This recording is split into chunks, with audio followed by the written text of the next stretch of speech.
Bonjour à toutes et à tous et bienvenue dans notre cours numéro 4 de Photoshop. Aujourd'hui, on passe à une nouvelle étape, celle qu'on attendait le plus. On va vous présenter les outils incontournables de Photoshop. Qu'est-ce qu'un calque ou encore un masque?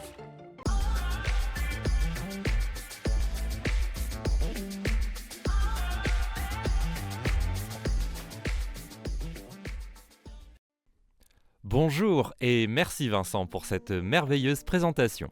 Oui, en effet, aujourd'hui on va aborder des sujets importants. Tout d'abord, on va parler des calques, puis des types de calques, les modes de fusion d'un calque et ses effets.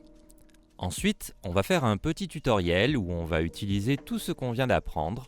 Il nous donnera un échantillon de ce qu'on verra après. Puis nous verrons ce qu'est un masque. Ces types, les extraordinaires masques vectoriels. Ce cours est rempli de surprises, je vais même vous montrer un jeu pour vous améliorer et comme d'habitude, on aura 2 quiz surprises. Voilà, je pense que c'est quand même beaucoup. On y va. Les calques. Les calques sont l'un des éléments essentiels de tout programme d'édition et de retouche photo. Ils constituent l'un des piliers fondamentaux de Photoshop. Grâce à eux, nous pouvons effectuer toutes sortes de modifications non destructives et créer des compositions qui, sans eux, seraient impossibles à réaliser. Le potentiel et les possibilités que les calques nous offrent sont pratiquement infinis. Et bien que nous n'ayons pas tous les mêmes besoins qu'un designer ou un photographe professionnel, si nous voulons être en mesure de modifier des images dans Photoshop, nous devons au moins savoir ce que sont les calques et comment les utiliser. Mais qu'est-ce qu'on peut faire avec ces calques? Un calque Photoshop, comme je vous l'avais dit dans un autre cours, revient en gros à placer une feuille transparente au-dessus d'une image ou d'une toile sur laquelle on peut dessiner. Nous pouvons faire ce que nous voulons sur ce calque, qui étant au-dessus de la toile, sera celui que l'on pourra voir avec la certitude que ce qui est en dessous n'est pas modifié.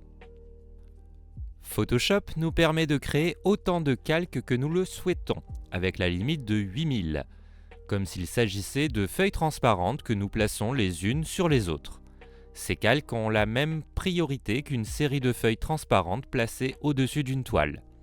En d'autres termes, les calques supérieurs sont ceux que nous verrons dans le résultat de notre image, tandis que les calques inférieurs seront cachés au fur et à mesure que nous ajouterons des éléments aux calques supérieurs.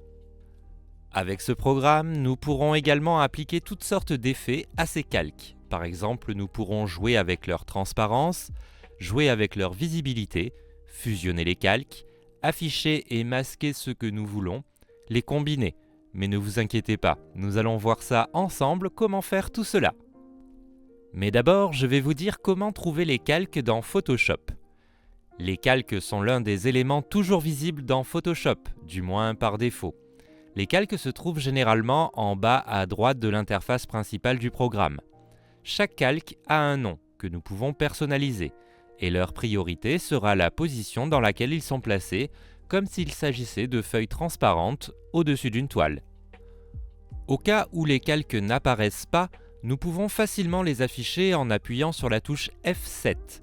En outre, nous pouvons également le faire à partir du menu Fenêtre, en haut, en cliquant sur Calque. Il y a 5 types de calques. Le premier, c'est le calque d'image. Ce sont des images qui sont superposées à notre image principale. Puis il y a le calque de texte. Il s'agit d'un calque où l'on écrit du texte. Ensuite, on a le calque de réglage, certains calques d'effets qui peuvent modifier la propriété d'une photo, par exemple le contraste. En quatrième, on a le calque de remplissage. C'est un calque de couleur qui peut être aussi un dégradé. En dernier, le calque de forme, généralement généré en dessinant sur la photo. Sur Photoshop, on peut aussi choisir la taille des vignettes. L'un des aspects dont se plaignent de nombreux utilisateurs est que les vignettes qui apparaissent dans ce panneau sont trop petites, et ils ont raison. Bien qu'elles soient utiles pour se faire une idée du contenu, il est difficile d'y voir les changements mineurs qu'on fait. En cliquant sur le bouton droit de la souris sur l'espace vide dans le panneau des calques, nous pourrons à la fois désactiver les vignettes et choisir l'une des 3 tailles proposées par Photoshop. Nous pouvons ainsi adapter l'interface du programme à la manière dont nous nous sentons le plus à l'aise. Comment créer, supprimer et masquer des calques ? Eh bien, Photoshop nous permet de créer autant de calques que nous le souhaitons, avec une limite de 8000. Mais personne n'a besoin de 8000 calques, croyez-moi. Et il nous permet également d'en créer de 3 manières différentes. La plus courante et la plus rapide est son raccourci clavier, Shift plus CTRL plus N, ou bien à partir du menu calque, nouveau, ou en cliquant sur le petit cadre avec un plus sur le panneau des calques, ou une feuille en fonction de la version. Ce menu nous permet de créer un nouveau calque transparent ou de créer un nouveau calque à partir de l'arrière-plan, le dernier calque dont nous disposons, pour commencer à l'éditer. Les nouveaux calques seront toujours placés en haut du dernier calque sélectionné, mais si nous le voulons, nous pouvons les déplacer pour les placer comme nous le souhaitons. Tout ce que nous avons à faire, c'est de cliquer dessus et de faire glisser vers la position que nous voulons. Si nous avons créé un mauvais calque ou s'il ne fonctionne pas, nous pouvons faire 2 choses. Cliquer sur l'icône en forme d'œil qui apparaît à gauche de chacun d'eux, les masquer afin qu'ils n'apparaissent pas dans l'image. Mais le calque sera toujours là et nous pourrons le montrer à nouveau si nécessaire. Si nous voulons nous débarrasser complètement, nous devons le supprimer. Pour cela, il suffit de cliquer sur le bouton droit de la souris sur le calque et de choisir l'option de suppression de calque, ou on peut directement le glisser dans la poubelle. Protéger un calque permet d'éviter de le modifier par erreur. Par défaut, nous pouvons modifier n'importe quel calque dans le projet. Ceci, bien qu'il nous donne la liberté, peut être coûteux car on peut faire des erreurs. Et oui, si on choisit le mauvais calque, on peut abîmer tout notre travail. Travailler dans un mauvais calque, c'est la recette d'un désastre. Pour éviter que cela ne se produise, Photoshop nous offre la possibilité de les verrouiller. Un calque verrouillé est un calque qui ne peut être modifié. C'est un calque heureux. On peut les identifier car ils ont un cadenas à droite de leur nom et si nous essayons de les modifier, nous verrons que nous ne pouvons rien faire. Nous pouvons les verrouiller en sélectionnant les calques que nous voulons, un ou plusieurs, et on a 3 méthodes. La première, c'est d'appuyer sur CTRL et /. La seconde, c'est en choisissant le menu calque, verrouiller les calques. Une fenêtre apparaîtra qui nous permettra de choisir les aspects du calque que nous voulons verrouiller, afin de pouvoir par exemple verrouiller sa transparence, l'édition de l'image, sa position, etc. On peut aussi cliquer sur le petit cadenas dans le panneau des calques. Une fois verrouillé, nous verrons le cadenas et éviterons toute confusion lors de l'édition. Les modes de fusion. Nous allons maintenant découvrir les différents modes de fusion et leur fonctionnement. Nous pouvons fusionner les calques. Si vous avez 2 calques qui agissent comme un seul, par exemple 2 parties d'une image ensemble, nous courons le risque de déplacer ou de modifier l'un d'eux et de ne pas le faire avec l'autre. Cela casserait notre image. Pour éviter cela, le logiciel nous offre une série d'options qui nous permettent de joindre, combiner ou lier des calques entre eux. Pour ce faire, en maintenant la touche CTRL enfoncée, cliquez sur les calques que nous voulons fusionner. Et lorsqu'ils sont sélectionnés, cliquez dessus avec le bouton droit de la souris. Maintenant, nous allons découvrir 2 autres options. La première, lier les calques, nous permet de les lier tous de sorte que lors de l'édition ou du déplacement, ils agissent comme une seule entité. On les identifie car il y a une petite chaîne qui apparaît à droite. Et la seconde nous permet de fusionner tous les calques sélectionnés en un seul, devenant ainsi un seul calque avec le contenu de tous les autres calques. Si ce que nous voulons, c'est fusionner tous ceux qui sont visibles, c'est-à-dire ceux qui ont l'icône de l'œil à gauche, nous pouvons utiliser l'option « Fusionner les visibles » pour les fusionner en un seul calque. Mais on peut aussi enlever les calques non visibles. Sous les options de combinaison des calques, nous allons trouver une autre option très intéressante, appelée « Aplatir l'image ». Cette option nous permettra de supprimer automatiquement tous les calques cachés, ce qui constitue un moyen très rapide de nettoyer notre projet en un seul clic. Après, nous avons les effets de calque. Créer et contrôler les calques de Photoshop, c'est bien. Mais si on veut les maîtriser, il est nécessaire de contrôler leurs effets, au moins les plus basiques. On peut les mettre en transparence, les faire obscurcir ou éclaircir. Un des effets le plus basique et le plus utilisé car il est l'un des plus faciles et des plus rapides à utiliser est l'opacité. Avec lui, nous pouvons soustraire l'opacité d'une des toiles pour qu'elle se fonde dans les autres. Pour modifier la transparence d'un calque, il suffit de le sélectionner. Et en haut à droite de sa section, nous trouverons l'option d'opacité. Nous pouvons choisir la valeur en pourcentage de l'opacité que nous voulons donner au calque, soit 100% totalement opaque, aucune transparence, ou 0% totalement transparent, invisible. Une autre astuce très intéressante pour jouer avec les calques sont les options de fusion. Ceux-ci nous permettent de fusionner deux calques en un seul, mais en fusionnant leurs textures par des effets différents. Pour ce faire, cliquez sur le calque supérieur avec le bouton droit de la souris et choisissez Options de fusion. Une fenêtre s'ouvre.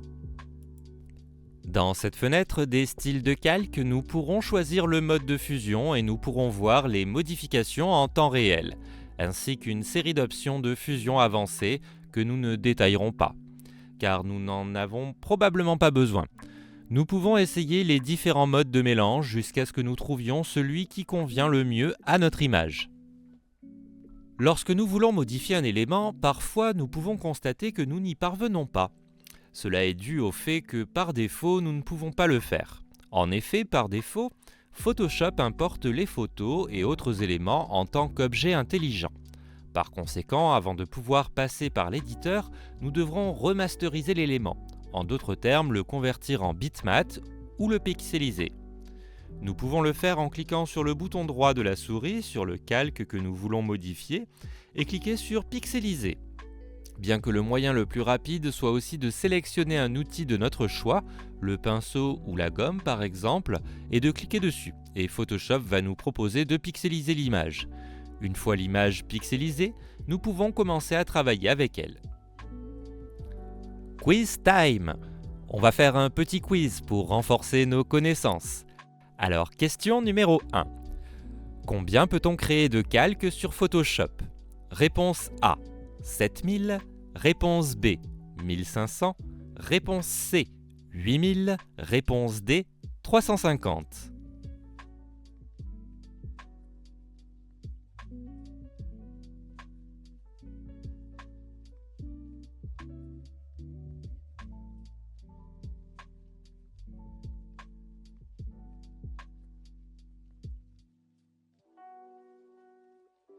La réponse correcte est la réponse C. Et oui, on peut créer jusqu'à 8000 calques sur Photoshop, mais on va rarement s'en servir. Pour la question numéro 2, je vais vous demander de vous rappeler des tailles de vignettes. Combien de tailles différentes existent-ils? Réponse A, 3. Réponse B, 2. Réponse C, 4. Ou réponse D, on ne peut pas choisir la taille de la vignette.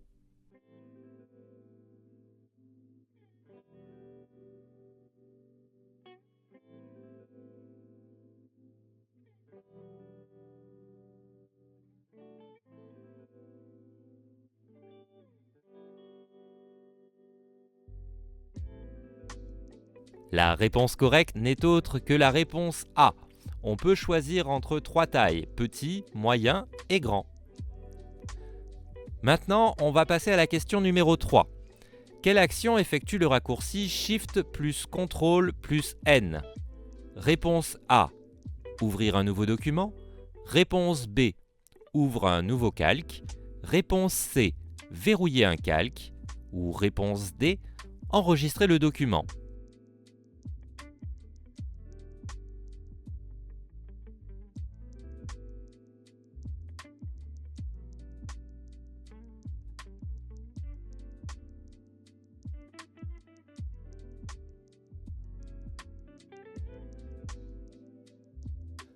Le raccourci Shift plus CTRL plus N ouvre un nouveau calque. N'hésitez pas à l'utiliser pour accélérer vos projets. Puis, pour la 4e question, je vais vous demander quel est l'effet secondaire de l'option Aplatir l'image. Réponse A. Elle supprime automatiquement tous les calques cachés. Réponse B.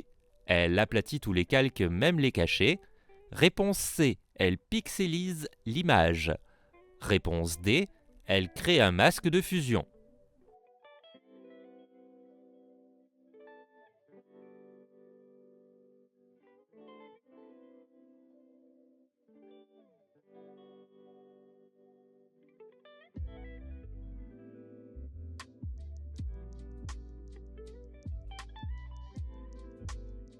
La réponse correcte, c'est la réponse A. Elle supprime automatiquement les calques cachés de notre image. Attention, il nous reste encore une question. Avec quoi sont représentés les calques liés? Réponse A, avec un cadenas. Réponse B, avec un point. Réponse C, avec une chaîne. Réponse D, avec un rectangle avec un cercle au milieu.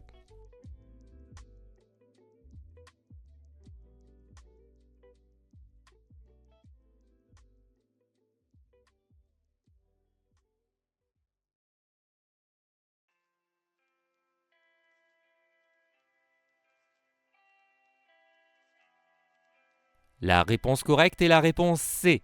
Les calques liés entre eux sont représentés avec une chaîne. Cas pratique, c'est le moment d'appliquer tout ce que nous venons d'apprendre. Maintenant, on va faire un exercice où on va utiliser les calques dans la vraie vie. L'image finale sera comme celle-ci. Vous pouvez soit prendre la photo fournie avec ce cours, soit en choisir une autre.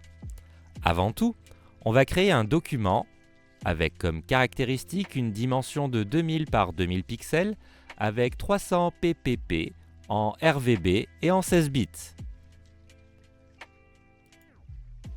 Maintenant, on va prendre l'image et la glisser dans le document.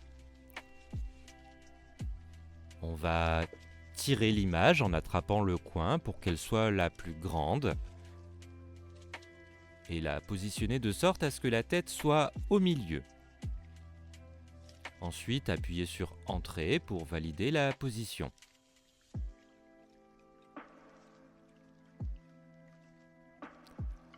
On va aller dans le menu Édition, puis Symétrie en axe horizontal. Cela va permettre à l'homme de regarder sur la gauche. Nous repositionnons l'image. Maintenant, on va aller dans le menu Images, puis Saturation, Teinte.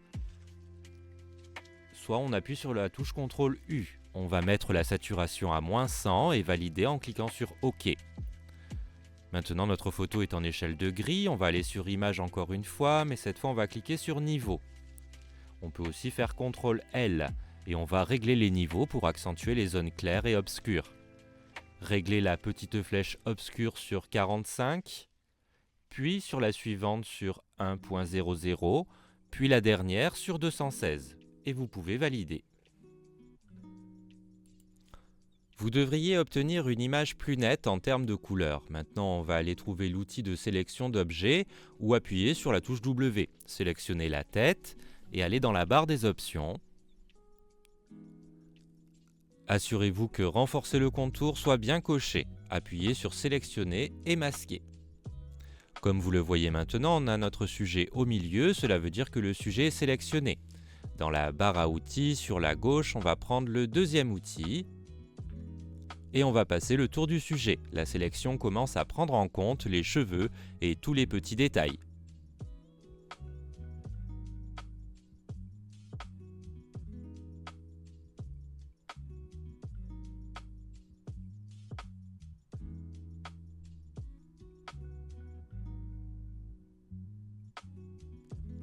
Si jamais vous ne voyez pas la sélection en rouge, vous pouvez appuyer sur Y. Ou vous avez aussi sur votre droite un petit carré avec une miniature de ce que vous voyez. Là, vous pouvez choisir le type de vue que vous voulez. On continue à entourer le sujet. N'hésitez pas à faire CTRL Z si vous souhaitez revenir en arrière. Ensuite, si vous voulez un pinceau plus fin, les petits détails autour de l'oreille, vous pouvez faire un clic droit et le petit panneau pour le pinceau va apparaître. Choisissez un pinceau plus petit et continuez. Je vous rappelle que pour bouger sur le plan de travail, vous avez juste à appuyer sur la touche Espace et en même temps vous déplacer avec l'aide de la souris.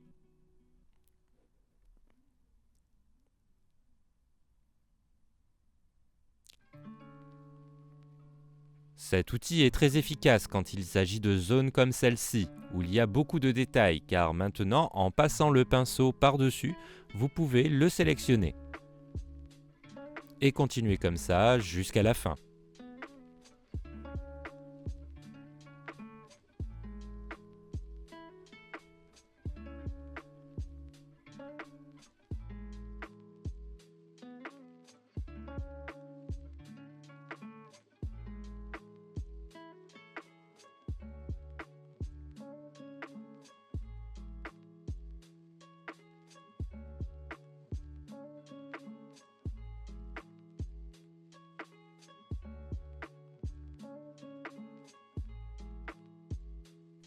Maintenant, on va prendre le pinceau, le premier outil, en s'assurant qu'il soit en négatif.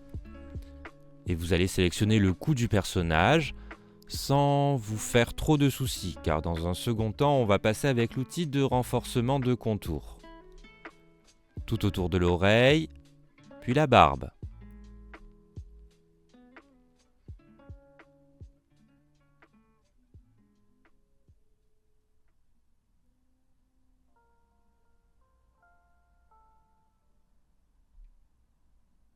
On continue sur tous les petits détails.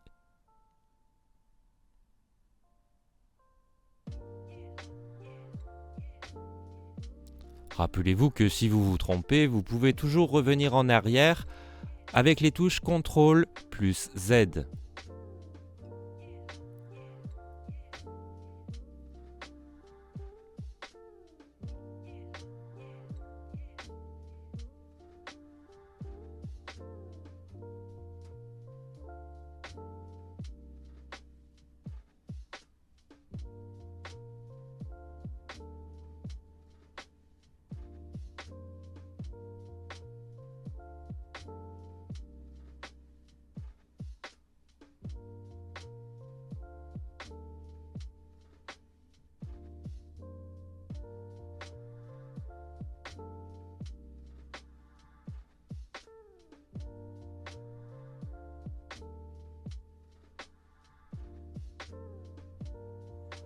Ensuite, on peut cliquer sur Terminer.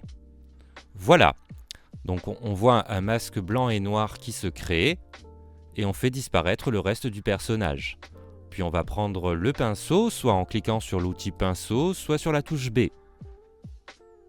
Et avec le pinceau en noir, on va effacer tout ce qui reste de la sélection pour voir une tête très propre.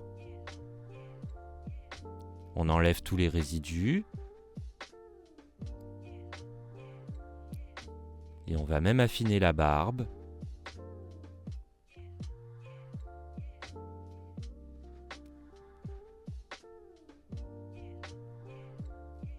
On affine la barbe comme un barbier.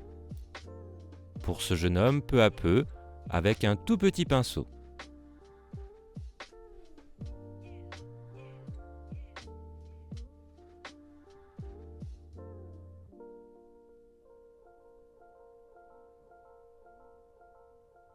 On nettoie bien tous les détails. Pour faire une coupe nette. On va maintenant mettre une couleur d'arrière-plan avec l'outil pot auquel on peut aussi avoir accès avec la touche G. Choisissez une couleur de votre préférence. Je vais utiliser la dièse DDD BD0, mais nous pouvons prendre la couleur que vous voulez. On clique sur OK, on crée un nouveau calque avec le carré avec un plus sur le panneau des calques. On va ensuite cliquer sur le décor de notre personnage et voilà, on a un arrière-plan d'une couleur nette. Maintenant, on va dupliquer le calque du personnage. Pour ce faire, on va prendre le calque et on va le glisser jusqu'au bouton Nouveau calque. Sur le panneau des calques, on va faire un clic droit et on va cliquer sur Pixeliser le calque. Puis on va cliquer droit sur le masque et appliquer le masque de fusion. Cela va nous laisser avec une tête et un fond transparent tout simplement. Avec l'outil de déplacement, on va le placer au milieu. Ce qu'on veut faire par la suite, c'est diviser la tête en 4 parties. Donc on va sélectionner l'outil plume ou cliquer sur la touche P. Et on va essayer de couper la tête en 4. Avec l'outil plume, il suffit de cliquer et de tirer en même temps pour avoir une jolie courbe.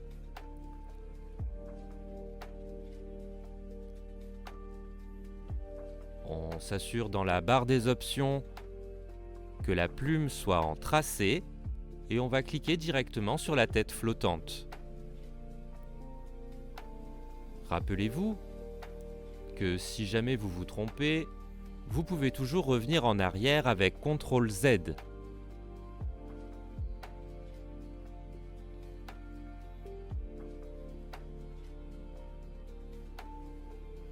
N'oubliez pas de vous rapprocher pour voir plus clairement avec la touche Z. Continuez à créer un tracé tout autour comme si vous alliez découper le tout après, car c'est le cas.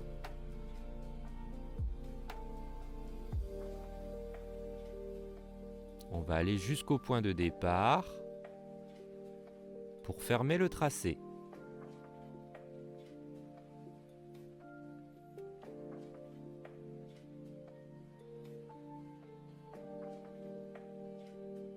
Et on va cliquer sur la barre d'options Sélection. Et on va laisser les pixels à 0, puis faire OK. Comme notre tracé s'est converti en sélection, on va choisir le lasso et appuyer sur la touche L. Et faire un clic droit. Choisissez Calque par couper. Cette action a coupé la partie sélectionnée et l'a mise dans un calque à part. Regardez en ouvrant et en fermant les petits yeux à côté de votre calque comme le morceau a été découpé. Une fois que nous avons coupé notre première partie, on va séparer le scalp de la tête. Pour ce faire, on va sélectionner le lasso, encore une fois, tout en étant dans le calque où il y a le scalp. Et on va entourer le scalp du personnage. Ainsi. Encore une fois, on va faire un clic droit et on va cliquer sur Calque par couper. Le scalp va se retrouver dans un nouveau calque tout seul.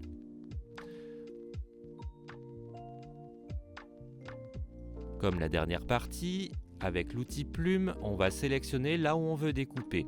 Je tiens à vous dire que c'est au goût de chacun, donc découpez au niveau de ce que vous préférez. Si jamais vous ne trouvez pas votre tracé, il sera toujours dans le panneau à tracer.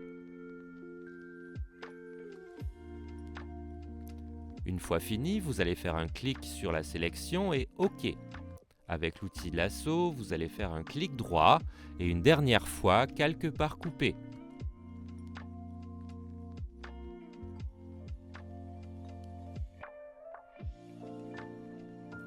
Maintenant, on va cadrer la tête au milieu et on va sélectionner nos 4 calques avec le découpage en cliquant sur le premier et puis clique sur le dernier en même temps qu'on appuie sur la touche Shift.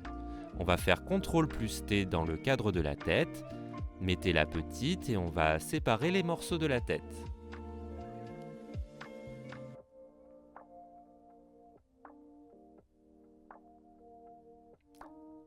Notez que si vous posez votre flèche sur le coin, vous pouvez faire pivoter l'image. Et on va faire pareil avec tous les autres en faisant à chaque fois CTRL-T.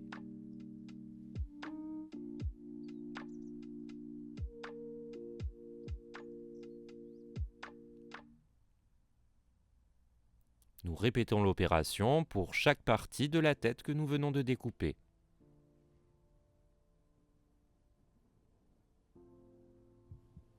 En répétant l'opération, en appuyant sur les touches CTRL plus T.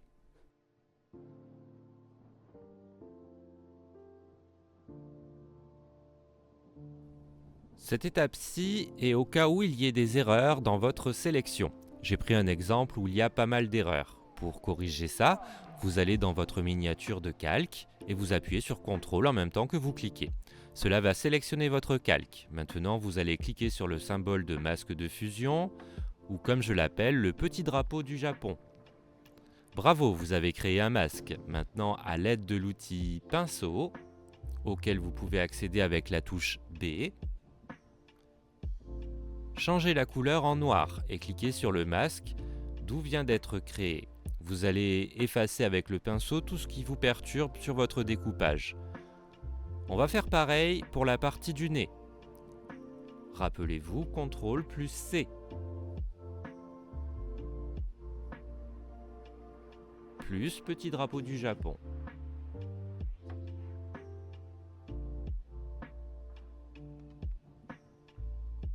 Et avec le pinceau en noir, vous allez effacer ce qui vous dérange.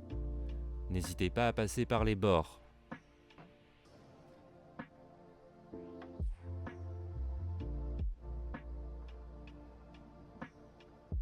En rectifiant petit à petit tout le contour. Encore une fois pour la troisième partie, CTRL plus petit drapeau du Japon. Et vous répétez la même opération.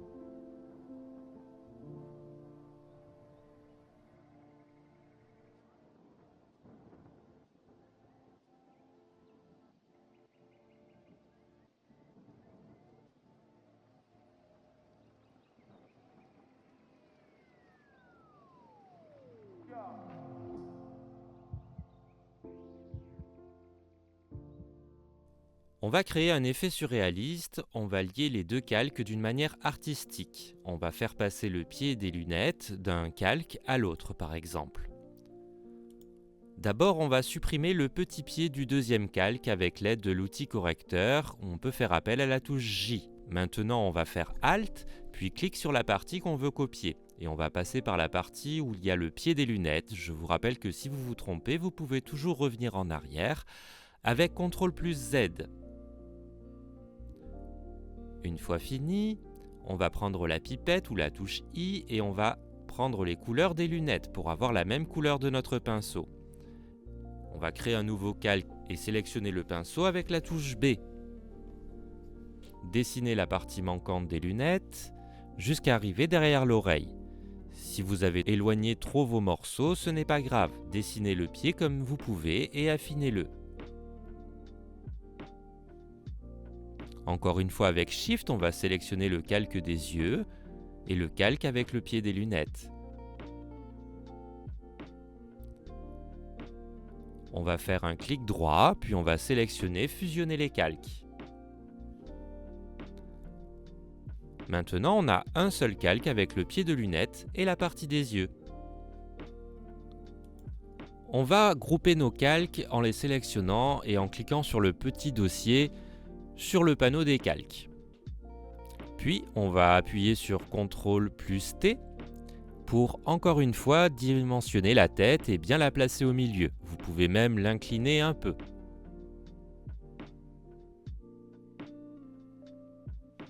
Maintenant, on va faire un clic droit sur le groupe des calques et on va sélectionner Dissocier les calques. Et on va créer un nouveau calque et on va le poser au-dessous du calque de la barbe. Maintenant, on passe à la partie fun. On va s'approcher de la barbe. Petite astuce, appuyez sur Alt et la roulette de la souris pour zoomer. On va utiliser l'outil plume, mais cette fois pour dessiner. Donc on va choisir une couleur sur la barre d'options. On va cliquer sur la troisième icône pour faire un dégradé et on va faire un double clic sur la petite vignette blanche.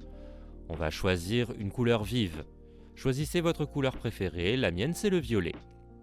Cliquez sur la fléchette noire et choisir la même couleur. Et tirez sur le petit rond vert une couleur plus obscure pour créer un dégradé. Je vous laisse le code couleur. On va dessiner à nouveau en tirant sur la plume.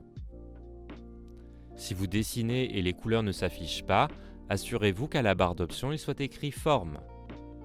On continue à dessiner et à tirer. Si vous avez du mal avec la plume, pensez à vous entraîner sur bezier.methode.ac. Il s'agit d'un petit jeu en ligne pour vous aider à vous améliorer tout en vous amusant. On y jouera à la fin de ce cours.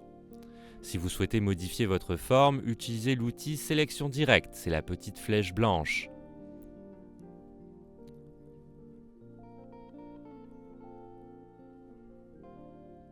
Vous pouvez la voir également en appuyant sur la touche A.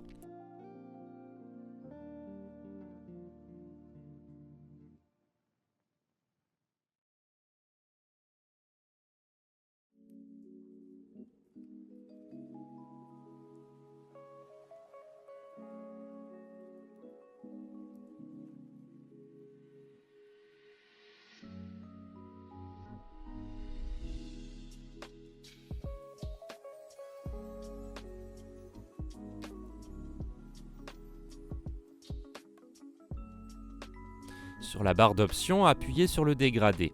En bas à droite, vous avez un petit cercle pour changer l'orientation du dégradé. Voilà, nous passons au deuxième. On va créer un nouveau calque et le situer en dessous du calque du nez.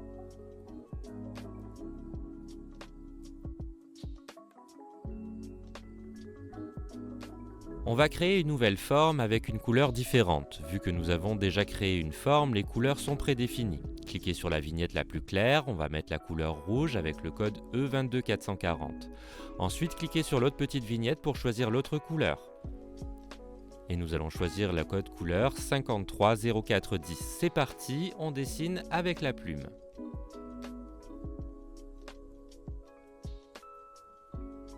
On va créer une forme de manière à ce que ce morceau soit un morceau solide, avec une couleur dedans.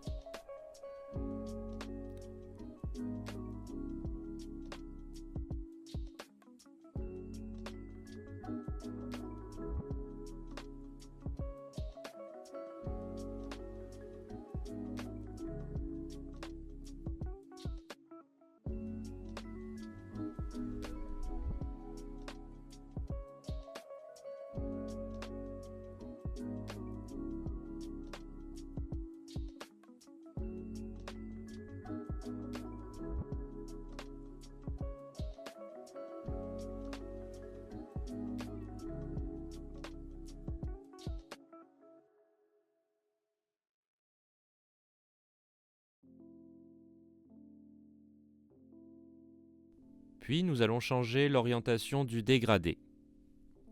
On va venir modifier la forme avec l'outil de sélection directe. Pour aller plus vite, appuyez sur la touche A.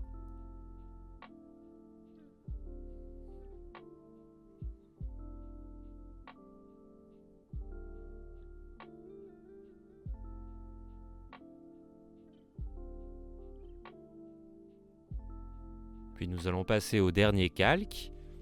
Pour celui-là, on va choisir encore une autre couleur, cette fois orange. Le code est DB7221. Je me répète peut-être, mais n'hésitez pas à choisir vos propres couleurs. Pour la couleur plus obscure, on va mettre la même couleur pour vous montrer ce qui se passe.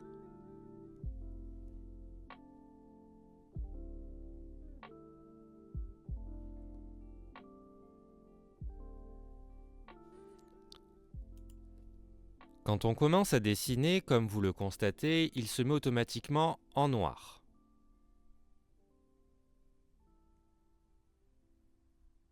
Cela va faire un dégradé de jaune à noir. On continue, et si jamais vous dépassez, comme moi, utilisez l'outil de correction de points.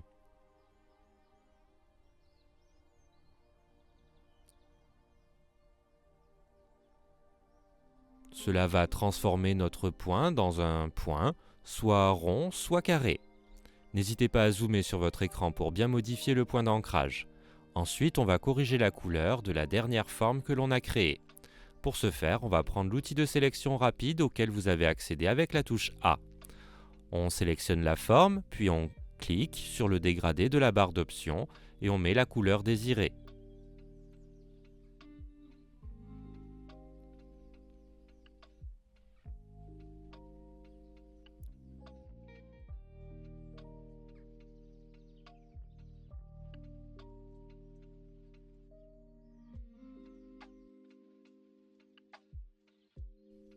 Pour ici, on va mettre un jaune moutarde foncé dont le code est 5F300C.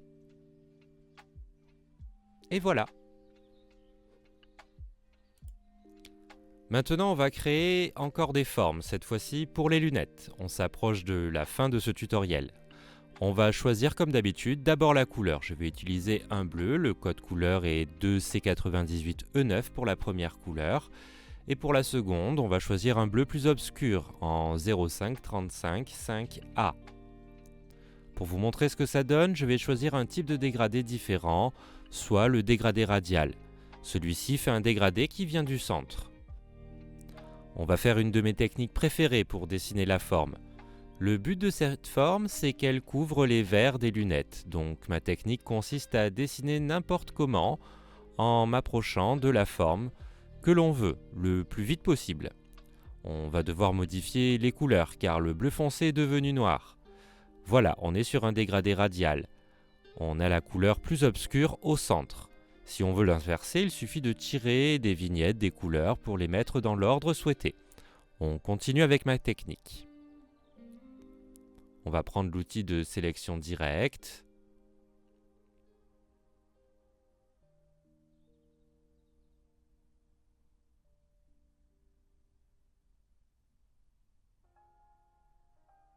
En appuyant sur la touche A, vous avez une petite flèche blanche et on modifie le dessin jusqu'à ce qu'il ait la forme désirée.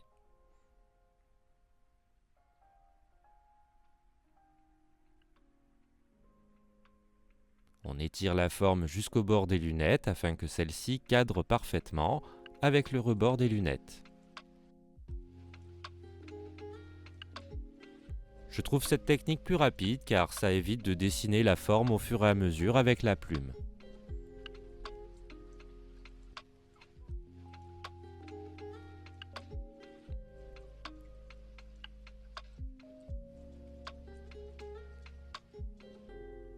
Donc nous remplissons la forme pour qu'elle ait exactement la même forme que le verre de lunettes.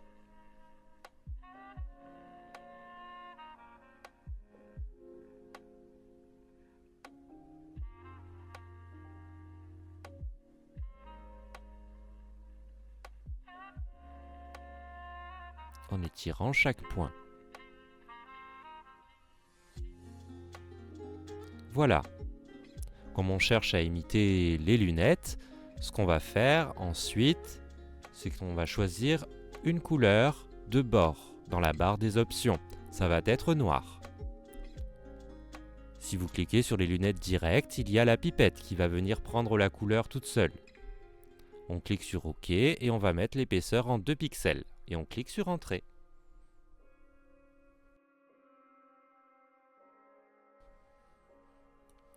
On a maintenant un premier verre prêt. Une fois qu'on a fini, on va chercher à dupliquer la forme. Pour ce faire, on va cliquer sur la forme en question et appuyer sur la touche Alt en même temps qu'on déplace l'image. Cela va créer une copie exacte. Et maintenant, on va pouvoir ajuster le dessin à la forme des lunettes. Comme tout à l'heure, nous étirons sur chaque point pour que la forme corresponde à celle du second verre.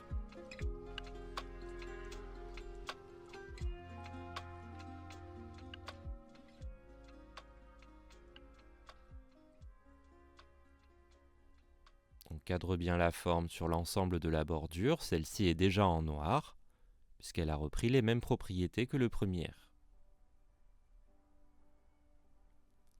On n'oublie pas d'enregistrer en appuyant sur CTRL plus S. On peut reprendre l'outil de sélection. Personnellement, je préfère le dégradé linéaire plutôt que le radial, donc on va mettre un dégradé linéaire sur les 2 verres.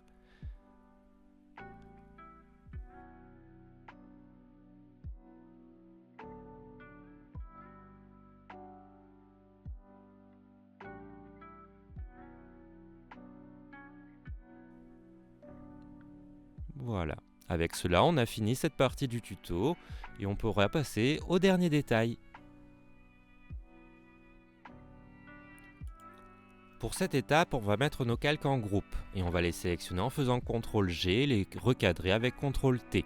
Maintenant, on va créer une ombre pour la tête pour lui donner un effet un peu plus 3D. Pour ce faire, on va d'abord repositionner l'ensemble de la tête bien au centre de l'image. Et on va prendre l'outil ellipse de sélection.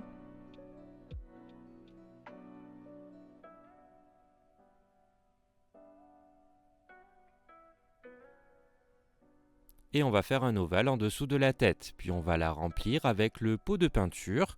Si on appuie sur la touche I, on aura la pipette et on va sélectionner une couleur obscure mais pas noire.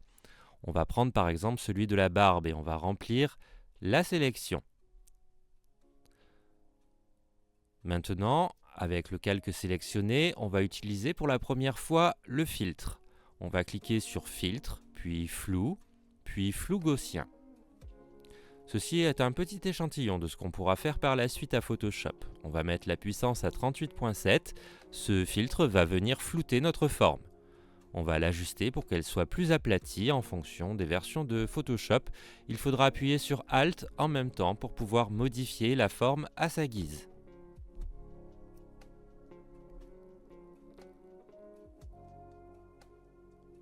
Maintenant, on va faire pareil avec un rectangle.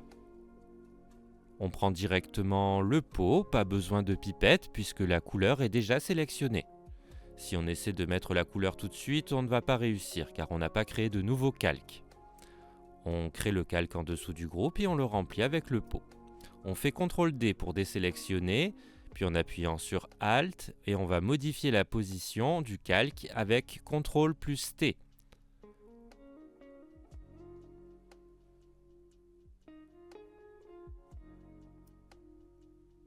Encore une fois, on va appliquer le filtre gaussien en 69.7. L'idée est de créer une ombre et on va la mettre en mode de fusion de calque en produit. Ce mode va venir transformer notre calque en ombre. Il n'y en a plus qu'à le mettre à 64% d'opacité. Il ne nous reste plus qu'à modifier la position selon nos envies.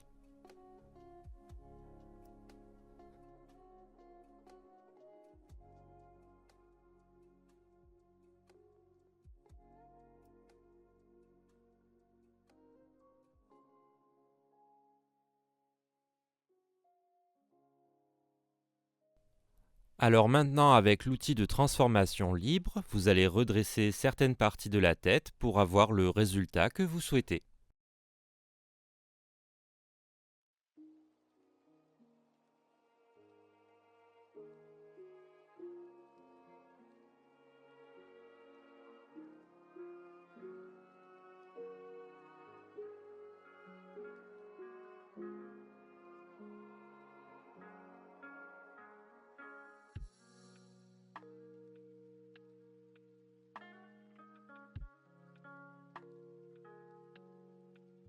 Si tout va bien, votre création devrait ressembler à celle-ci.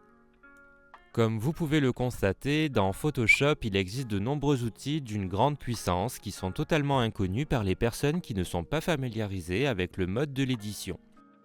En soi, un masque est là pour cacher des parties d'un calque. En termes techniques, les masques sont de simples images en niveau de gris qui peuvent être éditées de manière courante avec divers outils auxquels nous pouvons également ajouter ultérieurement certains effets d'édition et filtres pour les rendre visuellement beaucoup plus agréables. Dans les types de masques les plus basiques, on trouvera que les zones noires sont appelées zones protégées, tandis que les zones blanches sont appelées zones modifiables. Eh bien, les masques permettent, en termes simples, d'apporter des modifications sans abîmer un calque de base. Dans cet exemple, la couleur est visible uniquement là où le masque est blanc. Il y a plusieurs types de masques dans Photoshop. Bien que la fonction d'un masque soit de donner un certain aspect beaucoup plus agréable à une image en ajoutant ou en enlevant des parties, il y a aussi d'autres types d'éléments de masquage qui sont aussi considérés comme des masques. Ayant cela à l'esprit, nous nous retrouvons avec les types de masques suivants. Les masques vectoriels, qui permettent aux concepteurs et dessinateurs de limiter certaines parties visibles d'un calque au moyen de zones découpées et vectorisées. Celles-ci, au lieu de devenir opaques ou floues, deviennent des zones définies indépendamment de l'étirement de l'image. On peut créer ce type de masque avec l'outil plume et l'éditer avec l'outil de sélection directe. Il y a aussi les masques de calque, ce sont les plus anciens masques. Ils sont apparus comme une aide pour les concepteurs afin qu'ils puissent retoucher et cacher certaines zones sans avoir besoin d'effacer. Dans ce type de masque, les blancs vont venir définir ce que l'on voit et les noirs ce qu'on ne voit pas. Le masque de calque est essentiellement composé de bits en niveau de gris pour lesquels on peut facilement dessiner avec différents outils. Tout cela pour définir la forme, montrer ou cacher. On peut le créer avec l'icône qui ressemble au drapeau de Japon, tout en bas du panneau des calques. On a aussi le masque d'écrêtage. C'est un calque qui délimite la zone de ce qu'il a en dessus. Cela peut être aussi un ensemble de calques qui vont agir sur un calque de base, dont la fonction est de définir les limites de ce groupe de calques. Ils peuvent avoir par exemple une image et sur un autre calque, un texte. Puis, le masque rapide. Le masque rapide, plutôt qu'un type, est une fonction de Photoshop dans laquelle les calques d'images sont ajoutés à un document d'une manière très spécifique. Ces masques sont édités principalement comme un masque de calque et leur affichage est presque toujours temporaire et basé sur les pixels sélectionnés. Cette fonction est utilisée pour améliorer la sélection du calque et pour l'utiliser, il suffit de cliquer sur le rectangle avec le cercle sur le panneau à outils. Ces masques ont certaines limites. Un seul masque rapide peut être utilisé dans un document Photoshop, mais il est possible de contourner ce problème en convertissant le masque rapide en masque de calque pour libérer l'option dans le programme. Les masques de réglage sont semblables aux masques de calque. Les masques de réglage individuels agissent sur les niveaux de couleur, sur la teinte, saturation et font d'autres corrections qui ne détruisent pas complètement l'image originale. Les masques de réglage sont basés sur les pixels et permettent de corriger les couleurs dans des zones très étroites du calque, appliquées sous des portions entièrement définies du calque. Les masques sont importants car ils permettent de combiner plusieurs photos en une seule image et d'appliquer des corrections soit par la couleur, soit par un seul ton. Ils sont utilisés pour arriver à créer tout type d'effets sur les images pour créer un flou esthétique, pour fusionner et superposer des images combinées ou simplement pour des corrections. Les masques sont utilisés pour cacher des zones d'un calque et le terme masque convient très bien à ces objets car étant connu pour cacher l'identité des personnes. Dans ce cas-là, c'est utilisé pour cacher des erreurs dans les images en cours d'édition. Maintenant qu'on connaît les bases des masques et des calques, on va parler de ce qu'ils peuvent faire ensemble. Les calques et les masques ensemble sont le couple le plus puissant de Photoshop. Les masques ne peuvent vivre sans les calques car ils les influencent directement. Un masque de calque nous permet de masquer certaines parties d'un calque de manière non destructive. Cela signifie que nous pouvons effacer certaines zones sans les perdre, contrairement à ce qui se passe avec l'outil gomme. Si vous effacez une partie d'un calque avec cet outil, elle est supprimée et vous la perdez à jamais. En revanche, si vous effacez une partie d'un calque à l'aide d'un masque, il ne sera pas perdu mais restera caché et vous pourrez facilement la récupérer à tout moment. Mais comment fonctionnent les masques ? Vous devez considérer le masque comme une réplique de votre photographie où vous définissez ce qui est montré et ce qui est caché. Pour ce faire, vous peignez sur le masque en niveau de gris et chaque couleur aura une signification. La zone peinte en blanc signifie que cette zone de la photographie sera visible. La zone peinte en noir signifie que cette partie de la photographie sera cachée et invisible. Si une zone de la photographie est cachée et que Photoshop n'a rien à montrer dans cette partie, nous verrons une mosaïque de carrés blancs et gris, représentant cette zone comme transparente. Les zones peintes en gris signifient que cette zone de la photographie sera semi-transparente, c'est-à-dire qu'elle sera un peu visible. La zone sera plus visible au fur et à mesure que la nuance de gris s'éclaircit, et sera plus transparente au fur et à mesure que la nuance de gris s'assombrira. Vous le constatez plus facilement avec l'exemple suivant. Nous avons placé au-dessus d'un fond transparent cette image d'un homme. Nous avons ajouté un masque au calque et nous avons peint un morceau en blanc, un autre en gris et le dernier en noir. Observez ce qui se passe. Comme vous pouvez le voir dans l'image, la zone peinte en blanc est affichée complètement. La zone peinte en gris est affichée semi-transparente, le calque transparent est visible, et la zone peinte en noir est complètement cachée, rendant cette partie de la photo invisible où la transparence est représentée avec les carreaux gris et blanc. Lorsque vous peignez par-dessus le masque, vous ne le verrez pas vraiment. Vous allez peindre sur la photographie elle-même. Mais comme vous avez sélectionné le masque et non le calque lui-même, tout ce que vous peindrez ne sera dessiné qu'à l'intérieur du masque.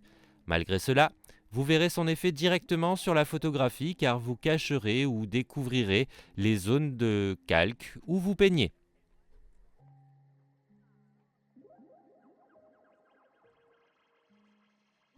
Cependant, si vous voulez voir le masque en plus grand, vous pouvez le faire en appuyant sur Alt plus clic sur la vignette du masque dans la fenêtre des calques. Pour visualiser à nouveau la photographie, appuyez sur Alt plus cliquez sur la vignette du masque. Enfin, il est également intéressant de savoir que si vous souhaitez copier un masque d'un calque vers un autre calque, il suffit d'appuyer sur Alt plus clic sur celui-ci et relâcher le bouton de la souris, de le glisser et de le déposer sur un autre calque. Cela vous évitera de devoir recréer un masque que vous avez déjà créé, surtout s'il s'agit d'un masque complexe. Mais alors, comment ajouter un masque à un calque ?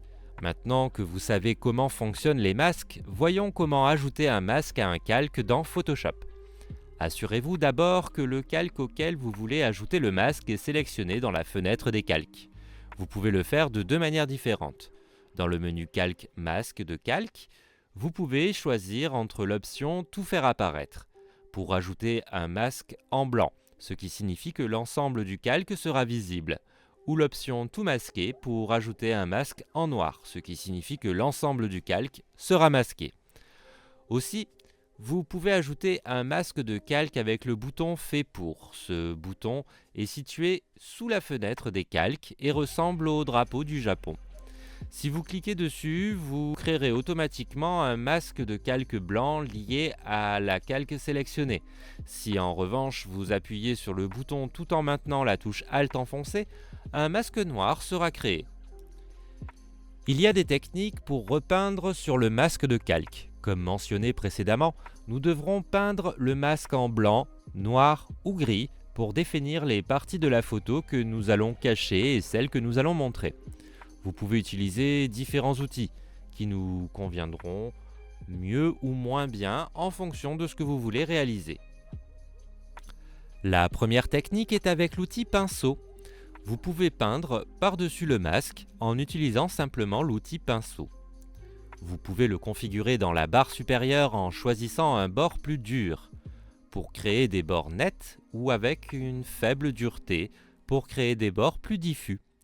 Vous pouvez également jouer avec son débit et son opacité pour rendre les mélanges entre la zone cachée et la zone visible plus fluides, plus transparentes. Bien entendu, l'outil pinceau ne sera pas très précis car nous allons peindre les limites du masque à main levée. Malgré cela, si vous utilisez une tablette graphique et que vous avez quelques compétences en dessin, vous pouvez obtenir des masques assez précis. Dessiner des masques avec l'outil pinceau est particulièrement utile pour peindre avec des pinceaux larges et diffus pour appliquer par exemple un effet à une zone spécifique de la photographie. De cette façon, la coupure entre la zone avec l'effet et la zone sans effet sera lisse et imperceptible. Voyons-le facilement à l'aide d'un exemple. Nous avons cette tête. Aujourd'hui, on reste avec des têtes. On a un fond rose, mais disons que je veux que la moitié du fond en couleur bleue. Nous allons donc simplement ajouter un masque au calque contenant un filtre bleu et avec l'aide du pinceau, on va peindre en noir ce qu'on ne veut pas voir. La deuxième technique, c'est avec la sélection. Si ce que vous voulez est un masque avec une bordure bien définie et précise, le moyen le plus simple et le plus efficace est d'utiliser les sélections. Toute sélection peut être transformée en masque, en ajoutant simplement un masque au calque pendant que la sélection est active. Le masque prend alors la forme exacte de la sélection. Si la sélection avait un effet de fondu appliqué à son bord, celui-ci sera également appliqué au bord du masque, le rendant plus diffus. Si en créant le masque à l'aide d'une sélection, vous vous rendez compte que vous voulez que la zone cachée soit la zone visible et vice-versa, ne vous inquiétez pas. Pour inverser le masque, il suffit de cliquer dessus pour le sélectionner et d'appuyer sur le raccourci clavier CTRL plus I. Il est également important de savoir qu'une fois que vous avez créé un masque de calque, si vous faites CTRL plus clic sur celui-ci, dans la fenêtre des calques, vous créerez automatiquement une sélection basée sur la forme du masque. Ceci est très utile lorsque vous souhaitez appliquer le même masque à un autre calque. Prenons un exemple rapide. Nous voulons cacher le ciel dans cette image et ensuite placer un calque avec un nouveau ciel dessus. Avec la sélection rapide, nous pouvons la sélectionner rapidement et en appuyant sur Alt plus clic sur le bouton Ajouter un masque que nous trouvons sous la fenêtre des calques, ce que nous obtiendrons est que la zone sélectionnée sera cachée. Si nous cliquons seulement, ce que nous ferons est de cacher toute la photographie sauf la sélection. Comme vous pouvez le voir sur la photo, le ciel a été caché et on voit la mosaïque de carrés blancs et gris qui représente que cette zone est transparente. Enfin, nous faisons glisser depuis l'explorateur de notre ordinateur la photographie avec le nouveau ciel que nous voulons placer dans la photo. Nous ajustons l'image et nous la plaçons sur ce calque derrière le calque de la photographie originale. Et voilà, un changement de ciel très simple utilisant seulement 2 calques et un masque. Et en paramétrant d'autres valeurs, on peut avoir une image plus homogène et réaliste. Maintenant, essayons de faire un dégradé sur un masque. Nous avons dupliqué le calque de cette photographie et appliqué un effet de flou à partir du menu Filtre, Galerie, d'effets, Flou, Flou gaussien. Nous avons ensuite ajouté un masque au calque, contenant un cercle noir de sorte que seule la partie extérieure du cercle soit révélée. De cette façon, nous obtenons que cet effet de flou soit caché sur le visage du modèle. Nous allons vers la fenêtre des propriétés du masque auquel vous avez accès. Si vous double-cliquez sur la vignette du masque dans la fenêtre des calques, une petite fenêtre contenant les propriétés du masque s'ouvre. Vous y trouverez 2 curseurs très intéressants. Densité, en abaissant ce curseur, les zones noires du masque deviennent progressivement de plus en plus grises, ce qui fait apparaître la zone cachée. Fondu, à mesure que vous augmentez ce curseur, les bords du masque deviennent de plus en plus flous, de sorte que la transition entre les zones cachées et les zones visibles est très douce et progressive. En plus de ces 2 curseurs, vous trouverez 3 boutons. Sur les curseurs Densité et Fondu, vous trouverez un bouton intitulé Sélectionner et masquer. En appuyant dessus, vous ouvrirez une interface très complète qui vous permettra d'améliorer les bords du masque afin de sélectionner des éléments difficiles comme les cheveux. Sous le bouton Sélectionner et masquer, vous trouverez le bouton Plage de couleurs. Ce bouton permet de créer un masque montrant uniquement là où les couleurs que vous avez sélectionnées. Vous pouvez sélectionner la couleur de votre choix. Dans le menu déroulant Sélectionner, ou utiliser la pupette pour choisir exactement la nuance que vous voulez sur la photo. Vous pouvez sélectionner plus d'une nuance en cliquant sur une autre couleur tout en maintenant la touche Shift enfoncée ou soustraire en cliquant sur celle-ci tout en maintenant la touche Alt enfoncée. Ensuite, avec le curseur Tolérance, vous pouvez utiliser plus ou moins de tons pour ajuster le masque à votre goût. Puis, on a le bouton Inverser. Ce dernier bouton permet d'inverser le masque de sorte que les zones peintes en noir soient peintes en blanc et vice-versa. Les tons gris deviendront également leur gris opposé. Cela inversera complètement le masque, montrant ce qui était caché auparavant et effacer ce qui était visible auparavant. Vous pouvez également inverser le masque en le sélectionnant dans la fenêtre Calque et en appuyant sur le raccourci clavier CTRL plus I. Les masques sont étroitement liés au calque de réglage, car ils comprennent tous un masque qui nous permettra d'appliquer ces réglages de correction des couleurs uniquement à certaines parties de la photographie. Il suffira de le peindre en noir, blanc et gris, comme pour les autres masques. Par exemple, sur la photo suivante, nous avons ajouté un calque de réglage de la balance des couleurs et peint l'eau en noir et le reste du paysage en blanc dans son masque, en utilisant la sélection rapide. Avec ce masque, tous les changements de couleur que nous effectuons avec ce réglage n'affecteront que l'eau, en donnant comme résultat une image homogène en question des couleurs. Maintenant, entraînons-nous. Vous avez déjà vu les possibilités infinies que nous offrent les masques de calque, n'est-ce pas? Maintenant, c'est votre tour. Essayez-les et n'ayez pas peur de faire des erreurs. C'est comme ça qu'on apprend. Et pour s'entraîner avec l'outil Plume, on va faire un petit jeu. Il s'appelle Bézier Game. Le lien, c'est https://bézier.méthode.ac. Ce jeu va servir d'entraînement pour outil Plume pour pouvoir créer des masques vectoriels plus rapidement. Je vous explique comment ça marche. C'est très facile. Le jeu va faire la forme tout seul et puis c'est à nous de la refaire. Au fur et à mesure, les formes sont bien plus complexes. Avec ce jeu, Shift, Alt et l'outil Plume deviennent nos meilleurs amis.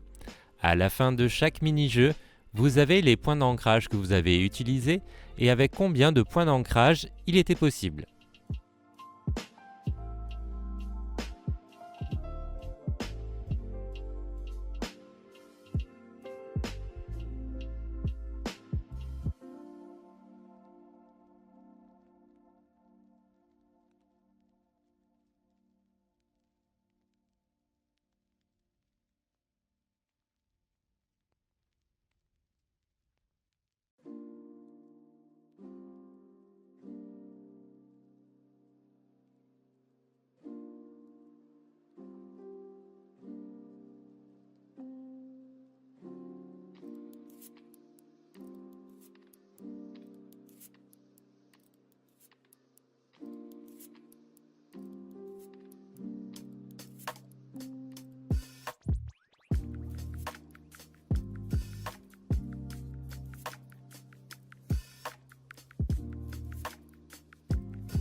C'est le quiz time.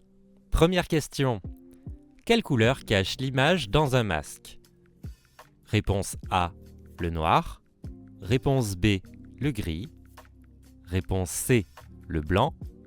Réponse D, le bleu.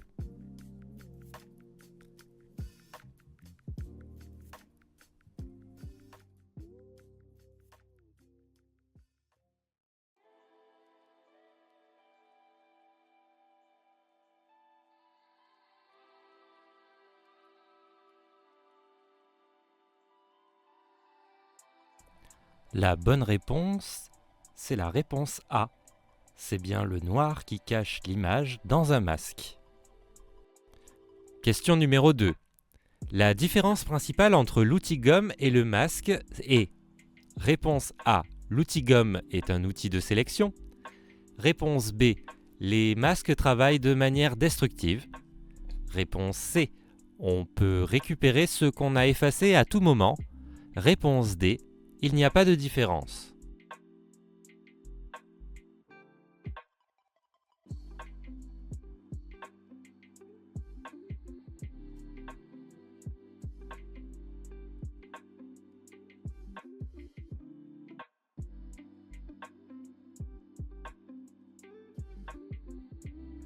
Réponse C. La différence principale entre l'outil gomme et le masque, c'est qu'on peut récupérer ce qu'on a effacé à tout moment. Troisième question. C'est quoi la mosaïque des carrés blancs et gris? Réponse A. C'est la zone cachée dans un masque. Réponse B. C'est la zone transparente d'une image. Réponse C. C'est la zone sur laquelle on peut travailler. Réponse D. C'est la zone modifiée d'un masque.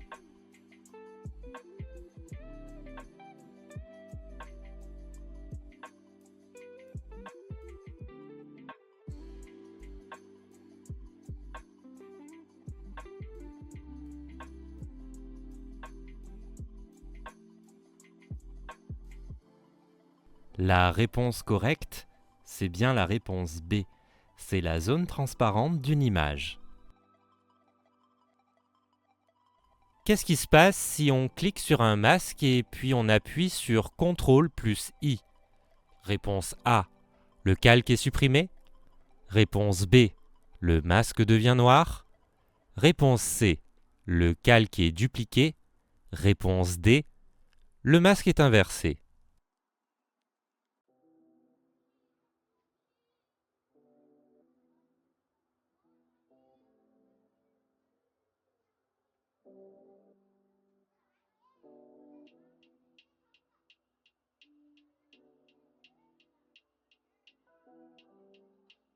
La réponse juste, c'est la réponse D. Le masque est inversé. C'est ce qui se passe si on clique sur un masque et puis si on appuie sur CTRL plus I. Dernière question. Si on augmente la valeur de l'option fondue dans le propriété d'un masque, qu'est-ce qui se passe? Réponse A. Le bord du masque devient de plus en plus flou. Réponse B. Les zones noires du masque deviennent progressivement de plus en plus grises. Réponse C. Les bords du masque s'améliorent. Réponse D. Il augmente la puissance des couleurs.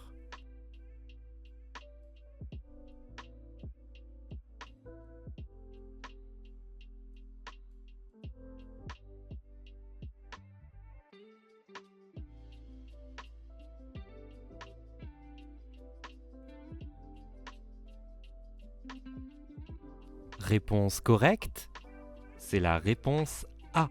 Si on augmente la valeur de l'option fondue dans les propriétés d'un masque, le bord du masque devient de plus en plus flou. Je vous remercie d'avoir participé à ce cours sur Photoshop. J'espère vous revoir très bientôt lors d'une prochaine session. Nous voilà à la fin de notre cours sur Photoshop. J'espère que vous avez été attentifs, car la suite vous réservera bien des surprises. Je vous retrouve très bientôt pour une nouvelle session. À très vite!